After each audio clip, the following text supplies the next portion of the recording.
Hoje é o nosso primeiro encontro. Vou ler com vocês outro livro da Annie Ernaux. Dessa vez é um livro com um tema diferente do primeiro. Antes de começar a leitura, necessário alguns recados, né? Primeiro, o livro fala sobre aborto, né? Aborto é um tema sempre muito delicado, né? Principalmente quando é um homem falando. Então não é meu intuito nessa leitura falar do aborto dentro de uma perspectiva ideológica, religiosa, política, nada disso. O meu intuito é ler esse texto junto com vocês, né, esse livro, da mesma forma que eu fiz com o anterior, assim, algum trecho, algum parágrafo, algum ponto, né, e trazer para vocês comentários dentro da psicanálise. Então, de forma alguma eu vou emitir aqui a minha opinião pessoal do que eu acho sobre o aborto, né? Esse é o primeiro recado. O segundo, que na minha concepção é o mais difícil de se fazer. Você que está escutando esse vídeo, se você atende, se você estuda psicanálise, se pretende atender um dia, procure fazer um esforço de ouvir esse vídeo e de ler esse livro, colocando uma visão psicanalítica do texto. Como assim? Seria muito ruim para mim se você, enquanto psicanalista, ao ler esse texto, tivesse uma opinião muito assim, então ela fez isso e tal, meu Deus, isso é muito errado, ela matou um bebê no passado, não sei o quê, por isso que ela está se culpando, e o livro, então, é uma tentativa de... Tente não fazer isso, assim. O terceiro recado.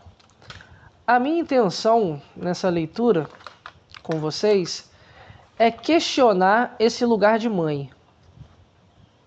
Eu não vou aqui falar sobre maternidade, até porque não sou mãe. Não vou falar sobre maternagem, até porque não sou mãe e também não materno. Mas eu quero falar com vocês, discutir com vocês um pouquinho sobre esse lugar simbólico que a mãe aqui ocupa. Vou repetir. Quero discutir com vocês esse lugar simbólico que a mãe ocupa na fantasia da criança. No livro anterior, ela comentou bastante sobre a irmã, mas também sobre a mãe. Tem outro livro dela que ela comenta sobre uma violência que aconteceu entre os pais, né? Relata também violência doméstica, relacionamento abusivo que a mãe dela tinha com o pai. Então, assim, o meu intuito é, dentro da psicanálise, fazer com que a gente, né, pense um pouquinho esse lugar de mãe, né? Por que eu estou falando isso? Dentro da nossa sociedade, digamos assim, as pessoas costumam ter esse pensamento, né, do tipo, fulano de tal é mãe, ou fulano de tal não quer ser mãe, ou quando alguém diz assim, instinto materno. Meu Deus, essa palavra, quando um psicanalista escuta isso, causa até urticária. Eu queria que vocês começassem a pensar no ato de maternar, eu vou usar esse termo com vocês, no ato de maternar como uma função. Função. Toda vez que, durante a leitura, né, ou na sua escuta, caso você não esteja lendo o livro, ouviu a palavra mãe, pense em função. Função materna. Procure ao máximo se desligar desse conceito de mãe atrelado a uma pessoa física, de carne e osso, pipipipopopó. Não, pense em função. Então eu vou começar a ler o texto com vocês, da mesma forma como fiz no livro anterior. Vou lendo e comentando com vocês. Desci na estação Barbès. Como da última vez, um grupo de homens esperava debaixo do metrô elevado. As pessoas avançavam na calçada com sacolas rosa das lojas Tati. Peguei a Avenida Magenta. Reconheci a loja Billy, com anoraks pendurados do lado de fora. Uma mulher vinha na minha direção. Usava meias pretas com desenhos que cobriam suas pernas grossas. A rua Ambroise Paré estava praticamente deserta até os arredores do hospital. Segui o longo corredor de arcos do pavilhão Elizar. Da primeira vez eu não tinha percebido o coreto do pátio que acompanha o corredor envidraçado. Eu me perguntava como veria tudo isso depois, quando fosse embora. Abri a porta 15 e subi os 2 andares. Na recepção do serviço de exames, entreguei o cartão com o meu número. A mulher procurou numa pasta e retirou um envelope pardo que continha alguns documentos. Estendi a mão, mas ela não me entregou o envelope. Deixou-o sobre o balcão e me disse para sentar e esperar ser chamada. A sala de espera se divide em 2 seções contíguas. Escolhi a mais próxima da porta do médico, onde também havia mais gente. Comecei a corrigir as redações que tinha levado comigo. Comentei com vocês no último encontro que a autora é formada, né, em letras e tal, deu aula durante anos, enfim. Logo depois de mim, uma moça muito jovem, loira e de cabelo comprido, entregou seu número. Notei que também não lhe deram envelope e que ela também seria chamada. Já estavam esperando, sentados um longe do outro. Um homem, cerca de 30 anos, com trajes da moda e uma leve calvície. Um jovem negro com um Walkman. Um homem de uns 50 anos, com o rosto marcado, afundado na cadeira. Depois da loira, chegou um quarto homem. Sentou com determinação. Tirou um livro da maleta. Daí, um casal. Ela de legging com uma barriga de grávida. Ele de terno e gravata. Não havia jornais na mesa. Apenas folhetos sobre a necessidade de comer laticínios e, abre aspas, como viver sua soropositividade. A mulher do casal falava com seu companheiro. Levantava-se, abraçava-o, acariciava-o. Ele permanecia quieto, imóvel, as mãos apoiadas em um guarda-chuva. A loira mantinha os olhos baixos, quase fechados. A jaqueta de couro dobrada sobre os joelhos parecia petrificada. A seus pés estava uma grande bolsa de viagem e uma pequena mochila. Fiquei me perguntando se ela tinha mais motivos para estar com medo do que os outros. Pode ser que tivesse vindo buscar o resultado antes de viajar no fim de semana ou de voltar para a casa dos pais do interior. A médica saiu do consultório. Ela era uma jovem esguia e exuberante, de saia rosa e meias pretas. Chamou um número. Ninguém se mexeu. Era de alguém da seção ao lado. Um garoto que passou tão rápido que só pude ver os óculos e um rabo de cavalo. O jovem negro foi chamado. Depois, mais alguns da outra seção, com exceção da mulher do casal. Ninguém falava nem se mexia. Só levantávamos os olhos quando a médica aparecia na porta do consultório ou quando alguém saía. Seguíamos a pessoa com o olhar. O telefone tocou várias vezes para consultas ou informações sobre horários. Numa delas, a recepcionista foi buscar um biólogo para responder a uma pessoa que tinha ligado. Ele disse e depois repetiu que, abre aspas, não está no nível normal, completamente normal. Não, está no nível normal, completamente normal. Aquilo ecoava no silêncio. A pessoa do outro lado da linha com certeza era soropositiva. Tinha acabado de corrigir minhas redações. Eu revia constantemente a mesma cena embaçada de um sábado e de um domingo de julho. Os movimentos do amor, a ejaculação. Era por causa dessa cena, esquecida por meses, que eu estava ali. O enlace e a gesticulação dos corpos nus me soavam como uma dança da morte. Parecia que aquele homem que eu havia aceitado rever com certa preguiça tinha vindo da Itália só para me transmitir o vírus da AIDS. No entanto, eu não conseguia ver a relação entre isso. Os gestos, a tepidez da pele, do esperma, do fato de estar ali. Pensei que nunca haveria nenhuma relação entre o sexo e a outra coisa. Preste atenção nessa parte. A médica chamou meu número. Antes mesmo que eu entrasse no consultório, ela me deu um largo sorriso. Tomei isso como um bom sinal. Fechando a porta, disse muito rápido. Negativo. Dei uma gargalhada. O que ela disse na consulta em seguida não me interessou. A médica tinha um ar alegre e cúmplice. Desci a escada a todo vapor.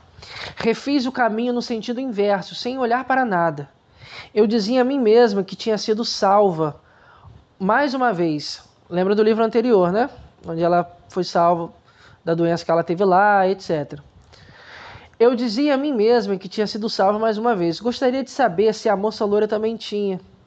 Na estação Barbès, as pessoas se amontoavam frente a frente das plataformas, vez ou outra com sacolas rosa das lojas Tati. Eu me dei conta de que tinha vivido esse momento no hospital Lariboisière, do mesmo modo que vivi à espera pelo veredito do Dr. N em 1963, com o mesmo horror e a mesma incredulidade. Minha vida se situa então entre a tabelinha e o preservativo de um franco vendido nas máquinas. É uma boa maneira de medi-la, mais segura que outras, para dizer a verdade. Continuando nossa leitura. Em outubro de 1963, em Rouen, esperei mais de uma semana que minha menstruação descesse. Era um mês ensolarado e ameno. Eu me sentia pesada e pegajosa em meu casaco de inverno retirado cedo demais do armário. Sobretudo quando eu estava dentro das lojas de departamento por onde flanava. Comprava meias à espera do retorno das aulas. Ao voltar para o meu quarto, na cidade universitária, na rua, uma rua, nome aqui em francês, tinha sempre a esperança de ver uma mancha na calcinha. Comecei a escrever na agenda todas as noites, em maiúsculas e sublinhado, nada. Quando acordava de madrugada, logo sabia que não havia, abre aspas, nada. No ano anterior, na mesma época, eu tinha começado a escrever um romance, e isso me parecia tão distante como se nunca mais fosse se repetir. Certa tarde, fui ao cinema ver um filme italiano em preto e branco, O Emprego. Era lento e triste. A vida de um garoto em seu primeiro emprego, num escritório. A sala estava quase vazia. Vendo o corpo frágil numa capa de chuva de um funcionário menor, suas humilhações, diante da agonia sem esperança do filme, eu soube que minha menstruação não desceria. Numa noite, acabei aceitando ir ao teatro com umas moças da cidade universitária que tinham um ingresso a mais. Era entre quatro paredes e eu nunca tinha visto uma peça contemporânea. A sala estava lotada. Olhava o palco distante, violentamente iluminado. E não parava de pensar que minha menstruação não vinha. Só lembro da personagem de Estelle, loira, com um vestido azul, e do garoto vestido de lacaio, com olhos vermelhos e sem pálpebras. Escrevi na agenda, abre aspas, formidável, se ao menos eu não tivesse essa realidade nas minhas entranhas. Então, olha só, ela coloca realidade grifado e, bom, dá a entender que naquele momento ela já tinha ideia do que estava dentro dela, né? Essa frase é interessante porque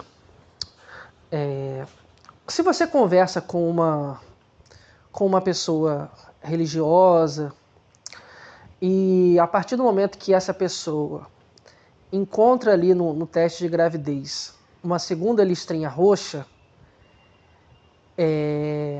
esse bebê já existe. Já existe, assim, essa pessoa vai imaginar um nome, como que essa criança vai ser, onde que ela vai estudar, o que ela vai fazer, o que o pai ou a mãe vai ensinar. Não adianta uma pessoa chegar para ela e falar assim, não, mas o feto dentro de você é do tamanho de uma ervilha. Cara, para uma mulher que está gestando e deseja ser mãe, e a partir do momento que ela vê a segunda listrinha roxa ali, esse bebê já existe. Para ela, esse bebê já existe. Isso, de um ponto de vista, eu vou colocar aqui, entre muitas aspas, no senso comum, né?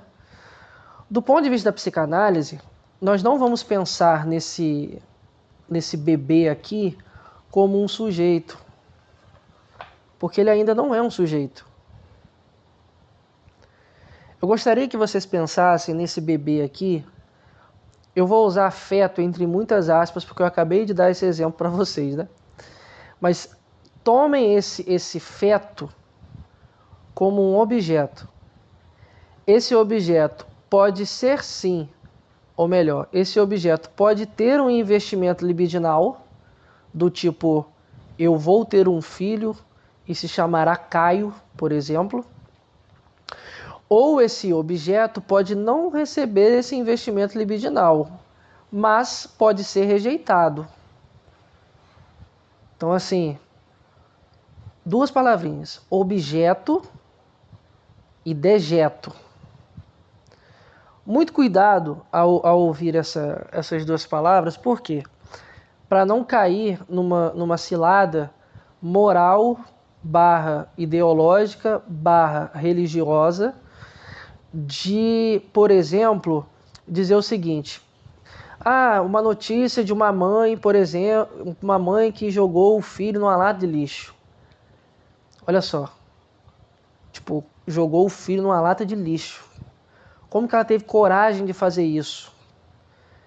Essa mãe é um monstro. Isso não é uma mãe, isso é considerado um monstro, etc e tal. São frases que você possivelmente vai escutar ou até mesmo pode dizer, caso você encontre uma mãe, muitas aspas, uma mãe aqui, que jogou o seu filho, muitas aspas, numa lata de lixo. Eu quero que vocês comecem a pensar aqui na criança como um objeto, nesse feto aqui como um objeto, que pode ou não ter esse investimento libidinal. Pô, Daniel, isso está muito psicanalítico para eu entender. Eu vou mastigar melhor isso que eu estou querendo dizer. Não pense nessa pessoa que joga uma criança, que joga um bebê numa lata de lixo, como uma mãe, entre aspas, como a nossa sociedade enxerga. Porque esse instinto materno aqui, ele não existe. Dentro da psicanálise, nós não vamos pensar esse instinto materno. Eu quero que vocês pensem nessa cena aqui como a criança tomada como um objeto. Esse bebê tomado como um objeto. Esse feto tomado como um objeto. Que pode ou não receber um investimento libidinal ali.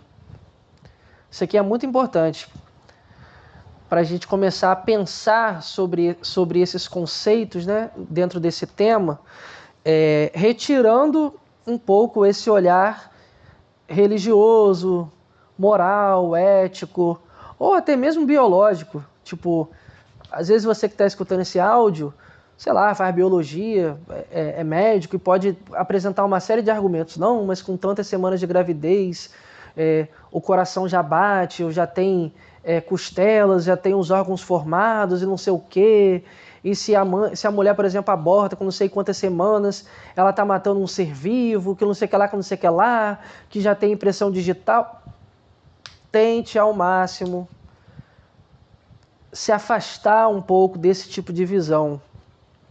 Por quê? Senão a leitura, que era para ser psicanalítica, vira um debate, né?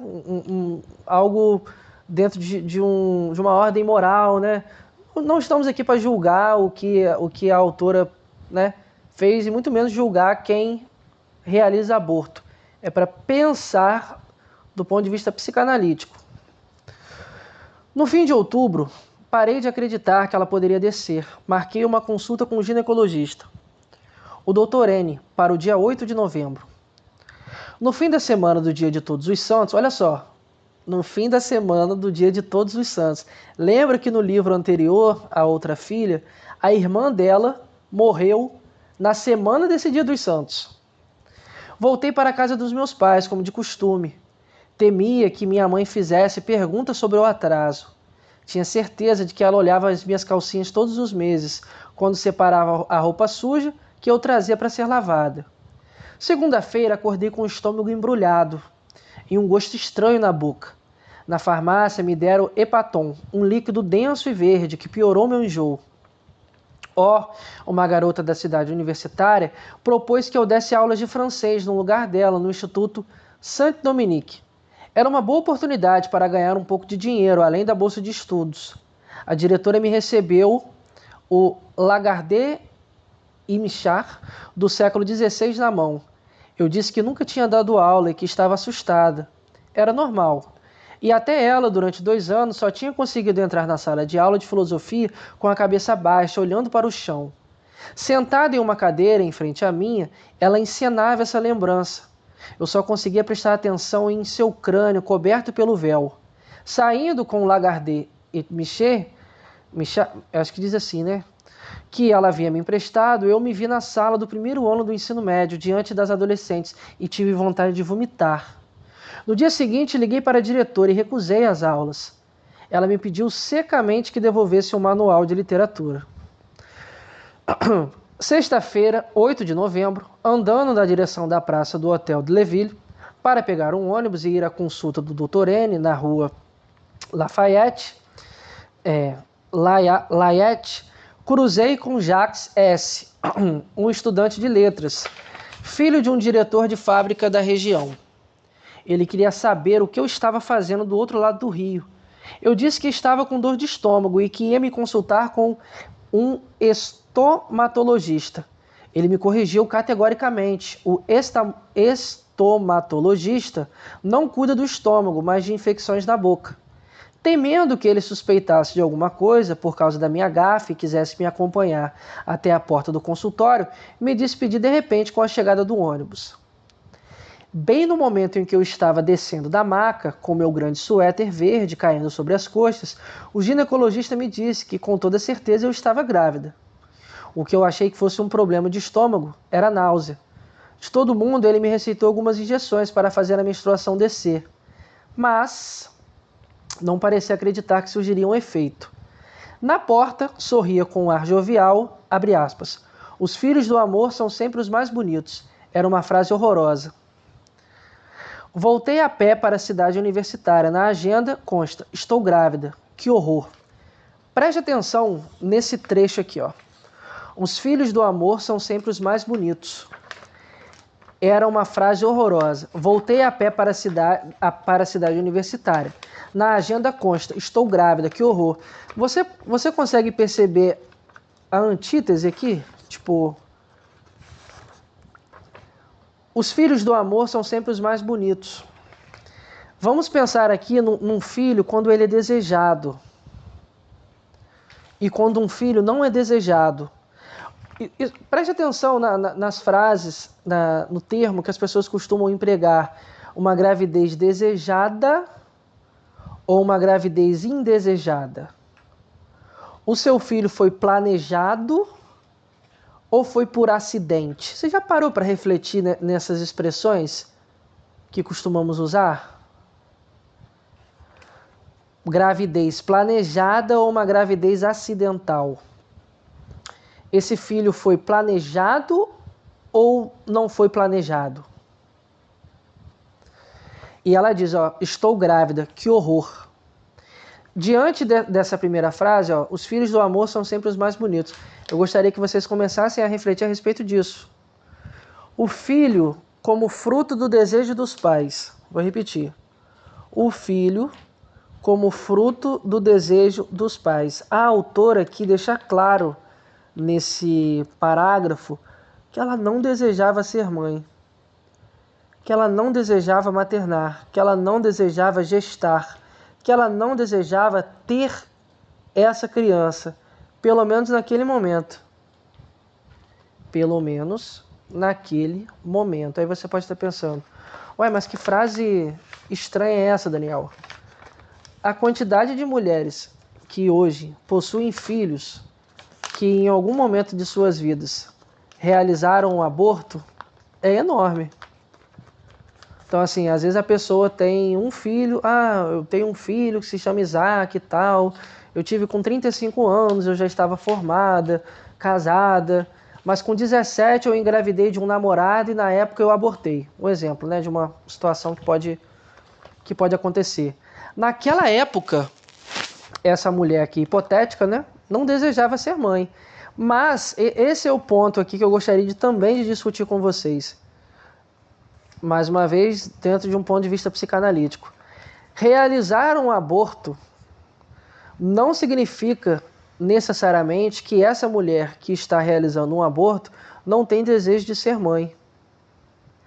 Às vezes, essa mulher não tem o desejo de ser mãe naquele momento, naquele período, dentro daquelas circunstâncias ou com aquela pessoa. Vou repetir.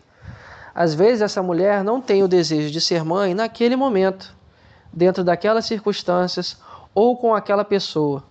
Por exemplo, tem muita mulher que diz assim, eu nunca quis ser mãe, ou nunca tive desejo de ter filhos e tal, aí ela conhece um cara. Aí se apaixona pelo cara. Aí o sonho desse cara é ser pai. Muitas mulheres às vezes têm filhos não porque desejam ser mães, mas para realizar o desejo do marido. Para realizar o desejo desse namorado. Eu não estou nem entrando no mérito aqui do Édipo, né? De beber igual a Falo, né? De ter um filho do pai ou dar um filho pro pai, nada disso. Eu não vou nem entrar dentro dessa historinha edípica. Eu quero ir além disso. Não quero ficar só nesse vira quase que um lenga-lenga psicanalítico, né? O meu intuito aqui é discutir outras questões que vão além disso, né? Sair um pouco do básico. No início de outubro, eu tinha transado várias vezes com P, um estudante de ciências políticas, que havia conhecido durante as férias, a quem depois visitara em Bordeaux. Sabia estar num período de risco, segundo a tabelinha, mas não acreditava que aquilo poderia pegar no meu ventre. Olha só, preste atenção no significante que ela coloca, pegar no meu ventre, como se fosse uma doença. Tipo, peguei uma gripe, peguei Covid, tipo, pegar no meu ventre, que aquilo poderia pegar no meu ventre. Ela coloca o pronome aqui, aquilo, não é nem aquele ou aquela, tipo de pessoa, né? Aquele ali, aquela ali, não, aquilo, isso, uma coisa, poderia pegar no meu ventre. No amor e no gozo, não me sentia um corpo intrinsecamente diferente do corpo dos homens. Essa frase é extremamente psicanalítica, né? Eu não preciso nem ler mais de uma vez ou explicar, se você atende ou estuda psicanálise, né? Lembrando que eu também não tenho o intuito de ficar dando aula nessas leituras, né?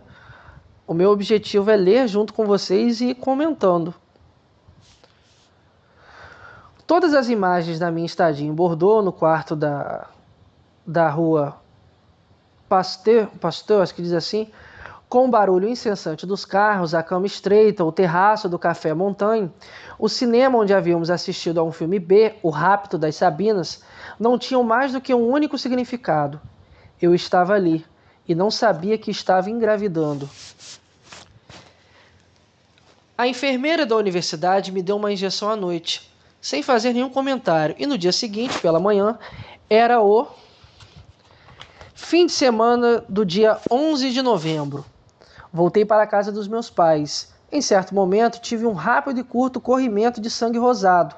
Botei a calcinha e o jeans manchados sobre a pilha de roupa suja, bem à mostra. Agenda, abre aspas, um único vazamento, o suficiente para enrolar minha mãe. De volta a Rouen, liguei para o Dr. N, que confirmou meu estado e anunciou que enviaria meu atestado de gravidez. Recebi no dia seguinte, parto de senhorita Annie Duchesne, previsto para 8 de julho de 1964. Vi o verão, o sol, rasguei o documento. Sabe um ponto interessante da gente pensar também? Essa palavra que ela usou, né? Pegar, tipo pegar, né? Como se fosse uma doença. Por que eu estou usando o termo doença, né? Muitos homens têm um medo absurdo de pegar doenças, de contrair doenças através do sexo. Muitos homens não saem com garotas de programa por esse medo, né? Apesar da possibilidade de pegar doença sem ser com garota de programa também existe, né? Muitos homens têm esse medo de pegar alguma doença passada sexualmente. Assim como algumas mulheres também possuem um medo absurdo de engravidar. Então, assim, existe até um meme na internet, né? Tipo, graças a Deus, desceu. Tipo, minha menstruação desceu, né? Ou, mais um ano... Tipo, a pessoa posta em dezembro. Minha última menstruação, sigo invicta, né? Sem filho e tal. Existe essa piada também entre as pessoas. Acho interessante da gente pensar sobre isso, assim, né? Por que alguns homens têm um medo de pegar alguma doença, né? Sexualmente transmissível... E algumas mulheres sentem tanto medo de engravidar. Escrevi para P dizendo que estava grávida e que não queria o filho. Tínhamos nos despedido sem certeza sobre nossa relação. e eu senti certa satisfação em incomodar a sua tranquilidade, mesmo não tendo nenhuma ilusão sobre o profundo alívio que lhe causaria a minha decisão de abortar. Então, olha só, esse trecho aqui também é muito interessante. Tem mulheres que, quando, né, decidem abortar, não avisam aos seus respectivos parceiros, né? Então, por exemplo, às vezes uma moça tem relação sexual com o cara, aí ela é engravida, ela não conhece o cara, ou até conhece o cara, mas ela acha o cara um bosta, e ela decide simplesmente abortar, assim. Ela não liga pra ele e fala assim: oi, José, tudo bom? Então, aquela trans que a gente teve no dia 14 de setembro, a minha menstruação atrasou, eu tô grávida, mas eu tô indo na clínica agora abortar, tudo bem? Tem mulher que não faz isso, ela simplesmente vai até a clínica ou realiza o procedimento. Aqui é um ponto muito interessante da gente pensar, que é o seguinte: será que o homem tem esse direito? Vamos pensar psicanaliticamente, né? Será que o homem tem esse direito do tipo, ele precisa saber que a mulher com quem ele teve relação sexual e engravidou está abortando? Essa é a primeira pergunta, né? Segundo, ela diz aqui, ó, o profundo alívio que causaria a minha decisão de abortar. Então, assim, ela já está decidida desde o começo. Nós estamos nas primeiras páginas do livro. Não sei no decorrer do livro, porque eu não li, né? Estou lendo junto com vocês. Mas ela deixa isso bem claro, ó, o profundo alívio que causaria a minha decisão de abortar.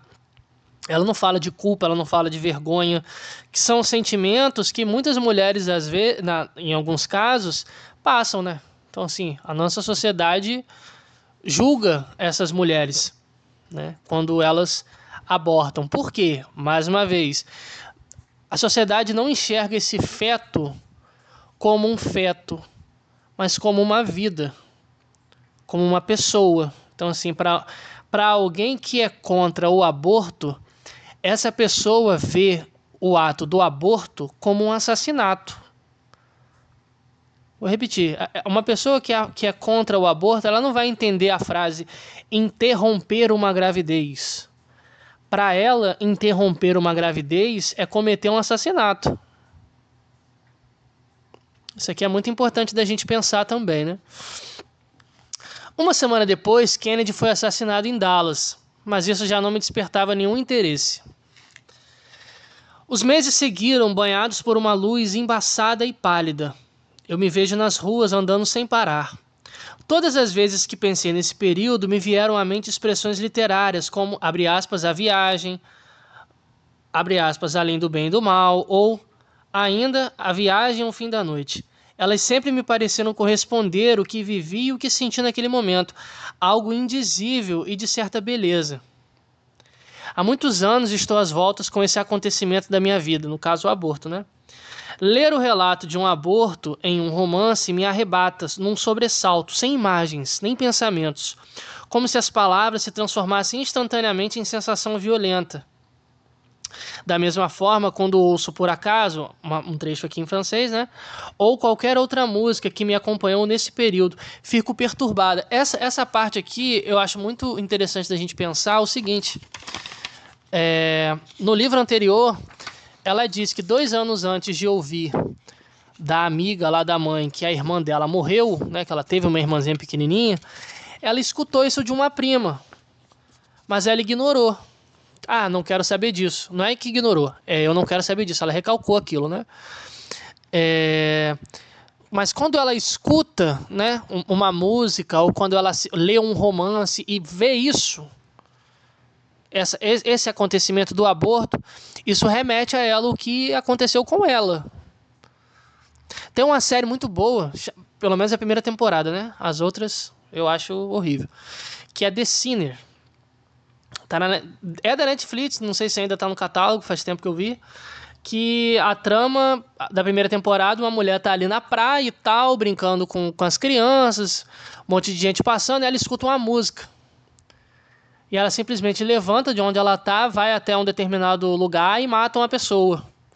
Então o detetive meio que tá investigando por que essa mulher surtou, né? E ouviu uma música e foi lá e matou o cara. Tipo, isso é muito interessante da gente pensar, né? Em vários outros pontos também. Então, Por exemplo, um abuso sexual. Um abuso sexual e a pessoa está dentro do ônibus e tal, e ela sente um perfume e lembra do cara que abusou dela.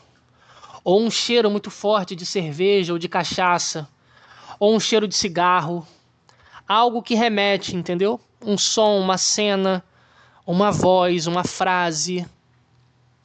Interessante da gente pensar isso aqui também, né? Como que essa autora passou por determinadas situações na sua vida e como que essas situações retornam. E quando essas situações retornam, qual que é a reação? Não é reação, né? Mas qual que é o ato que ela tem em seguida? Escrever sobre ela. Então, olha só, tá falando da irmã dela que morreu no livro anterior, falando de um aborto agora, né? Faz uma semana que comecei esta narrativa, sem nenhuma certeza de continuá-la. Só queria testar meu desejo de escrever sobre isso. Um desejo que me atravessa constantemente sempre que eu estava trabalhando no livro que venho escrevendo há 2 anos. Eu resistia, mas não conseguia deixar de pensar nisso. Ceder ao desejo me parecia assustador. Mas me dizia também que poderia morrer sem ter feito nada desse acontecimento. Se havia uma culpa, era essa. Uma noite sonhei que segurava um livro que havia escrito sobre meu aborto, mas não se podia encontrá-lo em nenhuma livraria e ele não era mencionado em nenhum catálogo. Na parte inferior da capa, em letras grandes, constava esgotado. Não sabia se esse sonho significava que eu devia escrever sobre esse livro ou se seria inútil fazê-lo.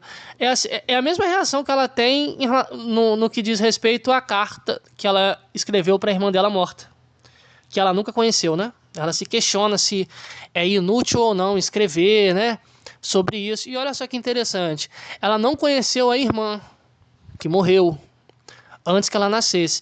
E ela também não conheceu essa possível criança que se tornaria uma criança se a gravidez não fosse interrompida.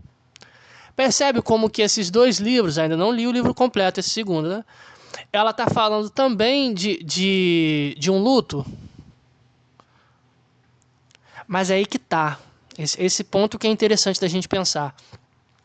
Será que o luto aqui... Será que uma mulher quando aborta, uma mulher quando realiza um aborto, ela lida com o luto, mesmo quando ela realiza esse aborto, convicta e decidida do que ela quer? Por que eu estou perguntando isso? Porque tem muitas mulheres, isso qualquer pesquisa rápida no Google, no YouTube ou até no cotidiano a gente escuta isso. Mulheres que se arrependeram.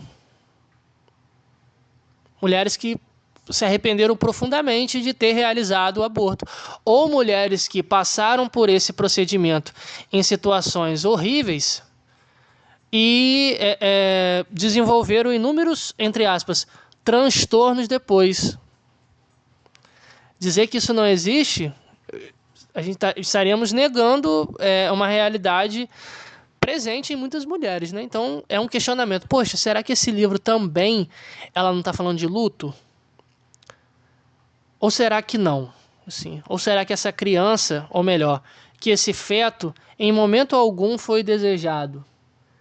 Será que a autora que investiu libidinalmente nesse feto, ou desde o começo ela não queria ter esse bebê, abortou e anos depois ela está escrevendo sobre isso? Por que ela está escrevendo sobre isso?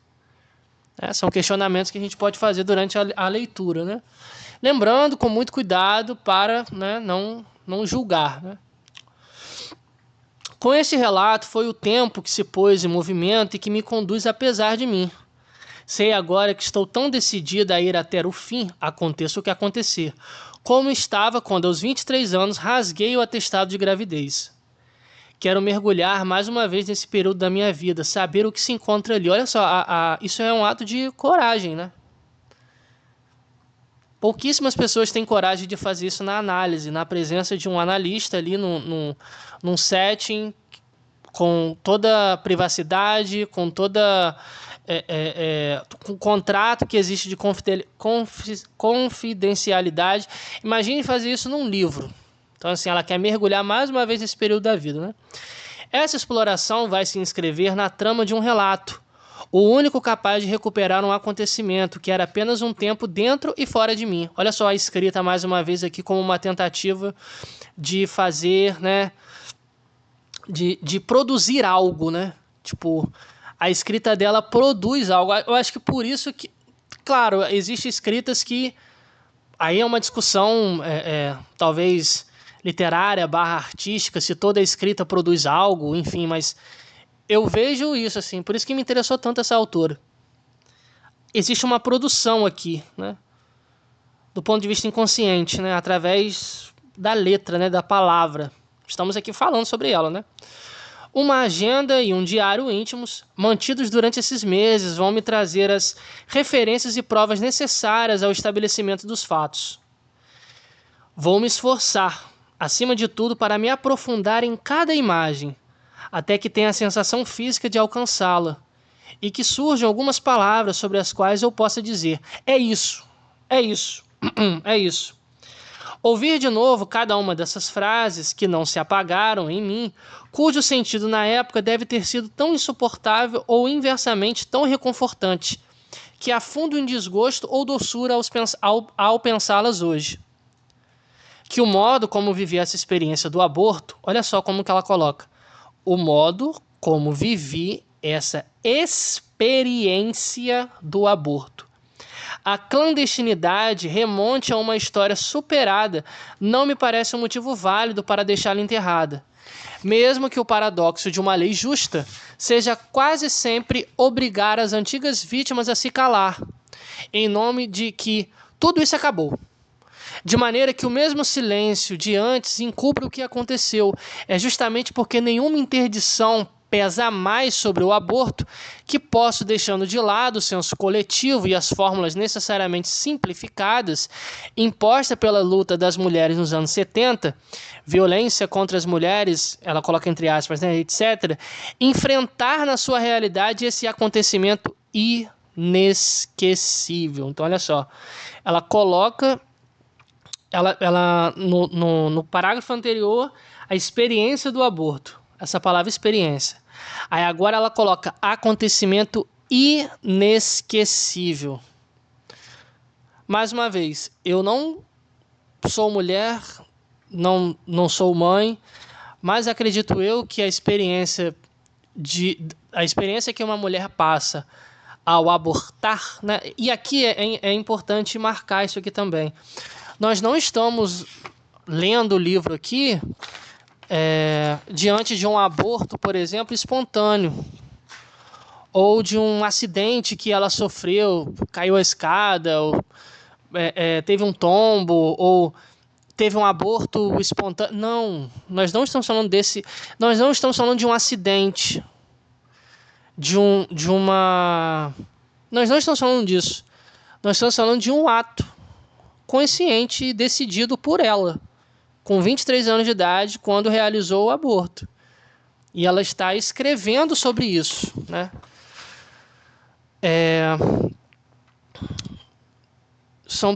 Diretor de qualquer manobra... ela coloca aqui, né, a edição de 1948. São punidos com... Não sei se é diretriz, né? São punidos com prisão e multa. Autor de toda e qualquer manobra abortiva. Os médicos, parteiras, farmacêuticos e culpados de ter indicado ou facilitado essas manobras, a mulher que provoca um aborto a si mesma ou o que o consente, a incitação ao aborto e a propaganda anticoncepcional. A proibição de residência pode, além disso, ser aplicada contra os culpados, sem prejuízo, para aqueles da segunda categoria da privação definitiva ou temporária de exercer sua profissão. Acho que podemos ficar por aqui, né, até o nosso próximo encontro. Mais uma vez, procure ler esse livro. Se você é da área, né, da psicanálise, se você atende ou pretende atender, lendo sempre do ponto de vista do inconsciente. Assim. Se você está lendo esse livro e não é da psicanálise, ou se interessa pela psicanálise, leia com muito cuidado. Porque se eu, enquanto homem, já vejo como um tema pesado, delicado, imagine para uma mulher lendo esse livro, né? Então é um tema bem delicado. Eu aceitei o desafio, né? Porque não é um livro fácil. São praticamente memórias, né? Assim como o primeiro livro, que ela falou bastante sobre o luto, né? Sobre a irmã, questão da imagem. Os conceitos que eu vou abordar nessa série são conceitos mais complicados, mas assim como eu faço nos vídeos, eu procuro ao máximo ter uma linguagem bem didática, bem tranquila, né? bem acessível. O meu intuito aqui não é dar aula, entendeu? Não é dar uma aula de psicanálise através da leitura, não. O meu intuito é ler junto com vocês, assim, que você possa estar lendo, comentando, deixando também nos comentários as suas impressões, ou possa estar lendo o livro mesmo na sua casa e tipo, exercitando esse olhar psicanalítico. Acho que é isso, assim, tipo, exercitar esse olhar psicanalítico, ler uma frase assim, e pensar, caraca, olha só, tipo, olha só o inconsciente aqui e tal, tipo, até o nosso próximo encontro. Se você que está escutando esse áudio até aqui é uma psicóloga, é uma psicanalista, por exemplo, e tenha o interesse de participar também de um desses encontros de leitura e tecer comentários também acerca do aborto, só entrar em contato comigo que combinamos da gente ler junto e discutir sobre o livro. Até o nosso próximo encontro.